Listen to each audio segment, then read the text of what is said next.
Hello, everyone, and welcome to my homily for Peter and Paul's Solemnity, which happens to fall on a Sunday this year. So it's actually one of the only feast days for saints that takes priority over the standard Sunday celebration. So here we are.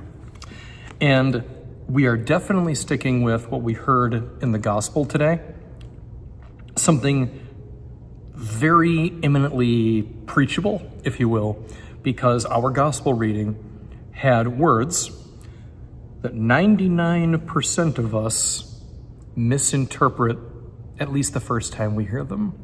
And I'm referring to that classic line, we've all heard it before, "You are Peter, and upon this rock I shall build my church, and the gates of the netherworld shall not prevail against it."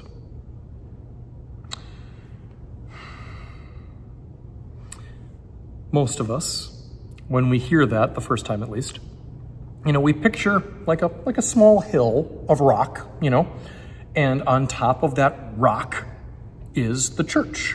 Some of us might picture, Peter representing the church just as an individual. Some people picture like an actual church building on that hill of rock.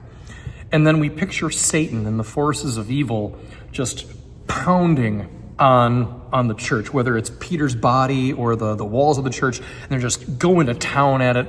And no matter how much damage they do, they cannot prevail because Christ is the cornerstone. It is a fortress of salvation built on the rock of Peter's faith. That is a very beautiful way to imagine the church.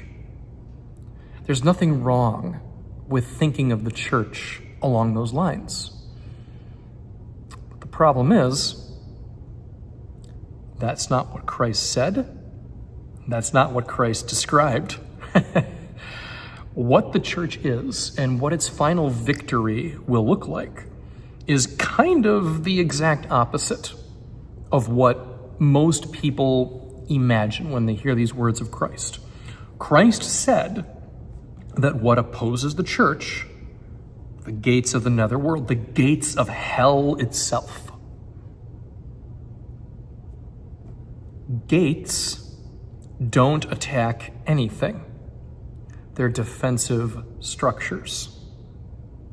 So Jesus is not describing the church as a fortress of faith. He's describing the church as the thing that goes off on the attack. And he says, the gates of hell will not withstand the assault of Christ's mission, which is the salvation of souls.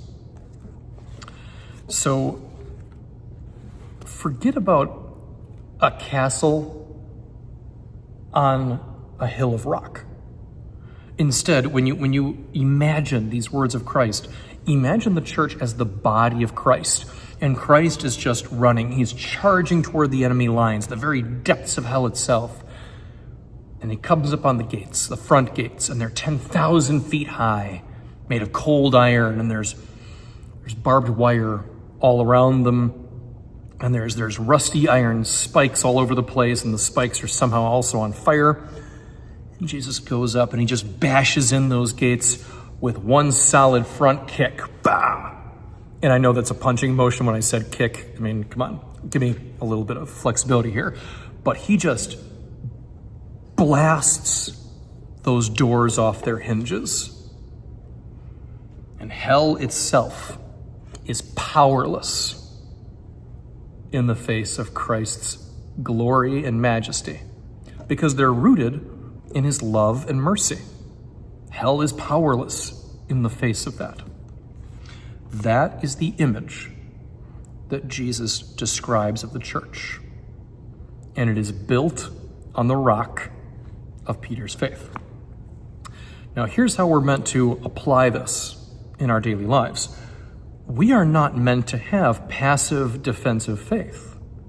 In fact, our faith is meant to be active and offensive.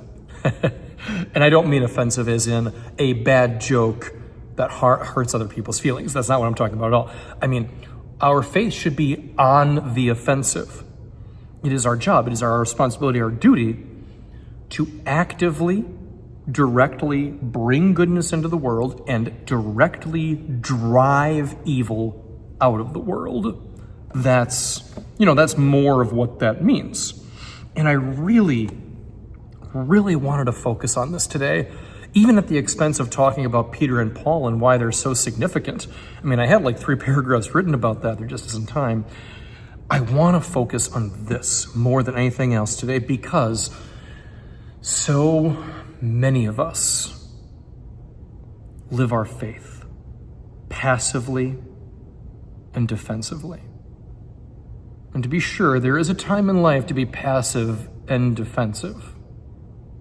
But there's also a time to be active, be on the offensive. There is a time to kick down the gates of hell and to let our faith move us and drive us forward.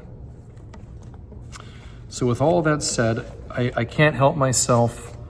We're gonna wrap up today with my favorite line from Our Lady of Fatima by William Thomas Walsh. Excellent book, by the way. Very, very highly recommended. I'm going to give you a little context, and then I'm going to let him take us home today. I understand that a lot of people don't like talking about crusaders and the Crusades. I get that. At the same time, though, I don't believe that the word crusader should be a negative one, because we go on crusade when we take the fight to Satan's doorstep, when we are active in our faith rather than letting it remain dormant and passive. So a sword and shield doesn't make you a crusader. Leaving home, getting out of your comfort zone to do something, to risk something for the sake of Christ and all that is good and all that is righteous, that is what makes someone a crusader. So on that note, I have something to share with you. It's describing a crusade that's more glorious than the actual crusades, which began, give or take, 1,000 years ago. He's describing a massive procession of Portuguese who went to adore the Blessed Virgin Mary at Fatima in 1946. This procession was made up of 700,000 people.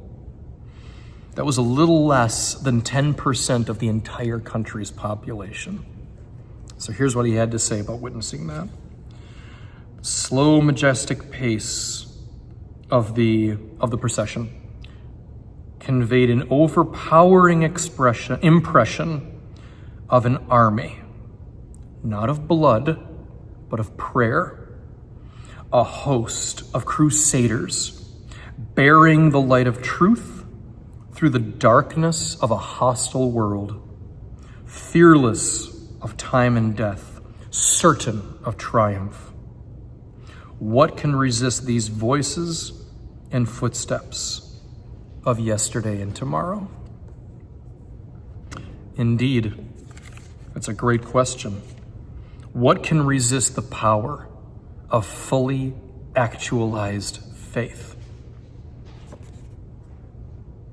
Nothing. Not even the very gates of the netherworld.